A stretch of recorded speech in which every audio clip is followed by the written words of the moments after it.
আমরা যারা পেইন্টিং করি আমাদের প্রতিনিয়ত কালার প্যালেটটা লাগেই। অলরেডি আমার ২-৩টা কালার প্যালেট আছে, কিন্তু সেই কালার প্যালেটগুলোতে আমি অ্যাক্রিলিক কালার ইউজ করেছি। অ্যাক্রিলিক কালারগুলো লেগে আছে দেখে আমি সেই প্যালেটগুলো আর পরবর্তীতে ইউজ করতে পারিনি। আজ আমি আবার নতুন করে একটা প্যালেট আর একটা পোস্টার কালার কিনে এনেছি। So I am super excited for that. বেশ কয়েকদিন ধরে আমি ছোট ছোট পেইন্টিং করেছিলাম আমার কাছে যে ডোমস টেম্পারা কালার ছিল সেটা দিয়ে।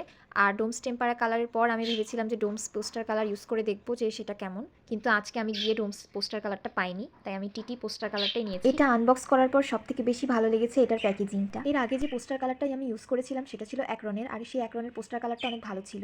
এখন এই টিটি পোস্টার কালারটা ইউজ করে দেখবো যে এটা আসলে কেমন। আমার তো শখ আছে যে আমার কাছে সব ধরনের কালারের কালেকশন থাকবে, কিন্তু ম্যাটেরিয়ালসগুলোর এত দাম যে আমি আসলে চাইলেও কিনতে পারি না।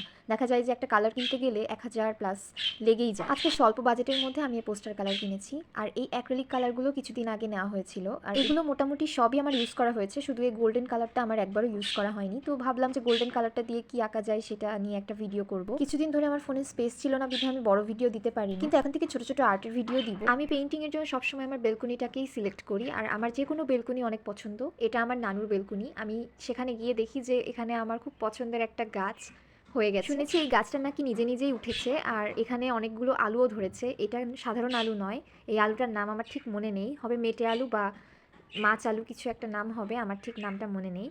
তো এটা দেখে আমার মনে হচ্ছিল যে আমি এখানে বসে একটা পেইন্টিং করে ফেলি, আমার এত ভালো লাগছিল। কিন্তু চাইলেও এখানে হয়তো পেইন্টিং করতে পারবো না, কারণ পেইন্টিং করার জন্য যে পর্যাপ্ত আলো দরকার, আর এখানে তো ছায়া হয়ে আছে। কিন্তু গাছটা দেখে আমার এত মন ভালো হয়ে গেছে, আর এই সবজিটা আমার এমনি অনেক পছন্দ, আমি অনেক ছোটবেলায় এই সবজিটা খেয়েছিলাম।